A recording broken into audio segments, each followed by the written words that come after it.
السلام عليكم ورحمة الله وبركاته. كيف حالكن يا صديقاتي الجميلات؟ لقد اشتقت إليكن جدا، واشتقت إلى سماع أصواتكن ورؤية إبداعكن. اليوم بإذن الله سبحانه وتعالى سنأخذ سورة الرعد من الآية 23 وحتى الآية 26. سأقرأ الآيات ثم سنفسرها سويا إن شاء الله سبحانه وتعالى.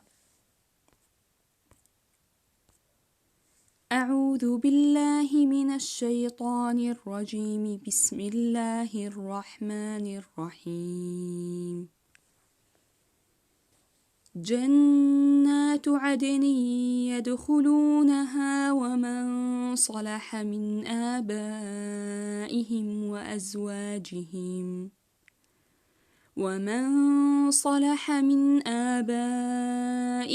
وأزواجهم وذرياتهم والملائكة يدخلون عليهم من كل باب. سلام عليكم بما صبرتم فنعم عقبى الدار. والذين ينقضون عهد الله من بعد ميثاقه ويقطعون ما أمر الله به أن يوصل ويفسدون في الأرض، أولئك لهم اللعنة ولهم سوء الدار. الله يبسط الرزق لمن يشاء ويقدر وفرحوا بالحياة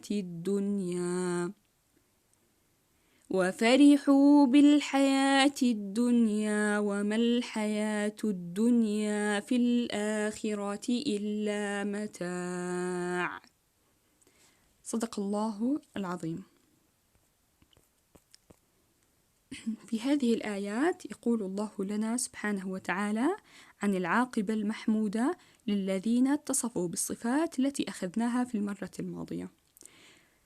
العاقبة المحمودة هي جنات يقيمون فيها منعمين إقامة دائمة، ومن تمام نعيمهم فيها أن يدخلهم الله سبحانه وتعالى الجنة، ويدخل معهم من استقام من آبائهم وأمهاتهم وأزواجهم وأولادهم إكمالا لأنسهم بلقائهم.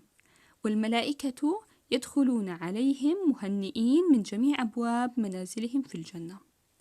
أما في الآية التي بعدها يقول الله سبحانه وتعالى عن تحية أهل الجنة، وتحييهم الملائكة كلما دخلوا عليهم بقولهم سلام عليكم، أي سلمتم من الآفات بسبب صبركم على طاعة الله سبحانه وتعالى وعلى مر أقداره وصبركم عن معصيته، فنعم عاقبة الدار التي كانت عاقبتكم. ومن الجدير بالذكر هنا أن تحية الإسلام هي تحية أهل الجنة. إذن عندما نلتقي ونقول السلام عليكم ورحمة الله وبركاته، فنحن نحيي الشخص الآخر بتحية أهل الجنة، وهذا إكرام له. ثم في هذه الآية يقول الله سبحانه وتعالى وينتقل من صفات المؤمنين إلى صفات الكافرين حتى ينهانا عن فعلهم، وحتى نأخذ هذه الأفعال بشكل سلبي فلا نفعلها. والذين ينكثون عهد الله من بعد توكيده. إذن عندنا عدة صفات، نبدأ بالصفة الأولى هي نكث العهد. وكما قلنا سابقا، عهد الله سبحانه وتعالى قد يكون هذا العهد بيننا وبين الله سبحانه وتعالى أو بيننا وبين الناس، إذن ينكثون العهد مهما كان. ثانيا يقطعون ما أمر الله بوصله من الأرحام. وثالثا يفسدون في الأرض بمعصية الله سبحانه وتعالى. طيب، الذين اتصفوا بهذه الصفات ما جزاؤهم؟ أولئك المبعدون عن رحمة الله سبحانه وتعالى، المطرودون منها إذن اللعنة هي طرد وإبعاد من رحمة الله سبحانه وتعالى، ولهم سوء العاقبة وهي نار جهنم خالدين مخلدين فيها. أما في الآية الأخيرة معنا لهذا اليوم، فيقول الله سبحانه وتعالى عن أعظم ما في هذا الوجود وهو الرزق. الله سبحانه وتعالى هو الذي يوسع الرزق لمن يشاء ويضيقه على من يشاء من عباده، وليس توسيع الرزق علامة على السعادة ولا على محبة الله سبحانه وتعالى، ولا تضييقه علامة على الشقاء. فلا ينبغي أن يكون موجبا التوسيع الرزق لا ينبغي أن يكون موجبا لفرح أو حزن، فهو ليس دليلا على رضا الله سبحانه وتعالى أو على سخطه على ذلك العبد.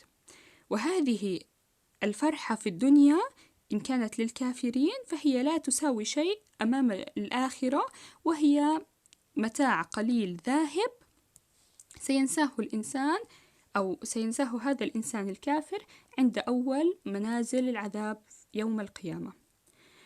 طيب، ما هو الرزق المذكور في هذه الآية؟ أولا نستذكر حديث النبي صلى الله عليه وسلم.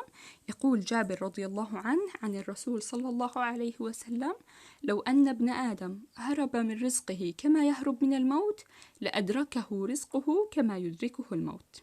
كلنا في النهاية سنموت، وفي ذات الوقت لو هربنا من الرزق كما نهرب من الموت سيأتينا رزقنا مهما كان، لكن علينا طبعا أخذ الأسباب. طيب، الرزق هنا هل يقتصر فقط على المال؟ الجواب هو لا. أحسنتم.